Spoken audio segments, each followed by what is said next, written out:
Good morning. It is Friday, October 15th. In our devotion for today, I want to continue from yesterday's devotion about the story of the Good Samaritan.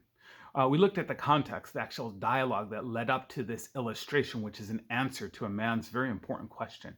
But today, I want to look at one of the aspects of the Good Samaritan story. It's a story that's familiar to us.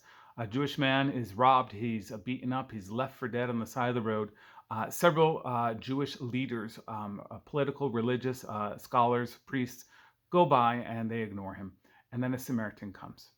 A Samaritan tends to his wounds, picks him up, helps him, but he does something that's also oftentimes not noticed. Remember, the Samaritans and the Jews were at each other's throats. There's some ethnic rivalries going on. The Samaritans were a mirror image of the Jewish faith. They were not. They were partially Jewish in their ethnicity, but they were also a mixed race. But what they took was the forms of Jewish worship, the temple and everything about it. They built their own temple. They mimicked the Jewish people in that sense. And the Jewish people couldn't stand that they were doing this. And there was constant arguments about who had right worship, who worshiped in the right place, who were God's real chosen people.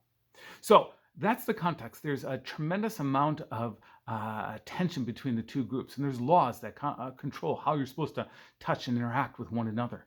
So this Samaritan comes by and he sees the other, the person that represents the people that are against him, who speak against him, who not just badmouth him, but look down and do laws to discriminate against him.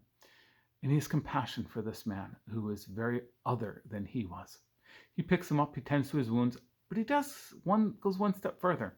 He takes him to Jericho and he puts him up in an inn and he says to the innkeeper there, take care of this man, give him whatever he needs, and I will pay for it on my next time through.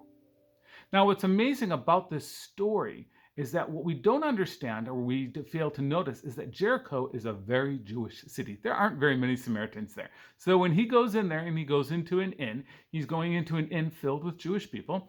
And they're going to look at a man who's been beat up and who was wounded and robbed, and they're going to say, hey, what did you do to? Because you know how crowds are. They're going to immediately blame this Samaritan for what he has done.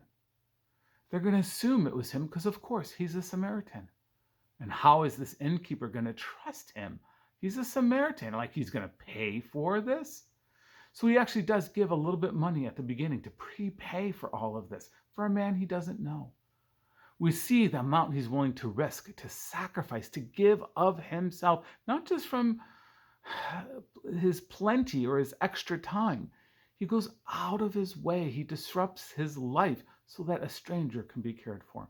The depths that he's willing to sacrifice for someone he doesn't know, that is amazing. But what it tells us, it reinforces the lesson that we learned yesterday. We are to love without boundaries, no, that's not a good thing to say. We are to love without qualifications. That's what I want to say. We need healthy boundaries. We don't need to be abused. But we need to love without qualifications, without conditions, without telling people you must act a certain way before I will accept and love you. Powerful words in a time when we are living in such a divisive, partisan culture. Let's take this example of Jesus and let's learn to love across the barriers and the rules and the opinions that so easily separate us. Amen. Amen. This Sunday, remember, worship is at 10 o'clock outdoors, no 8 o'clock service, but we will have a simultaneous worship service online via our Facebook page at 10 a.m. as well. So join us either online at 10 a.m. or outside in our parking lot at 10 a.m. for our worship service this Sunday. In the meantime, take care of yourselves and look in on those who are most vulnerable. Amen.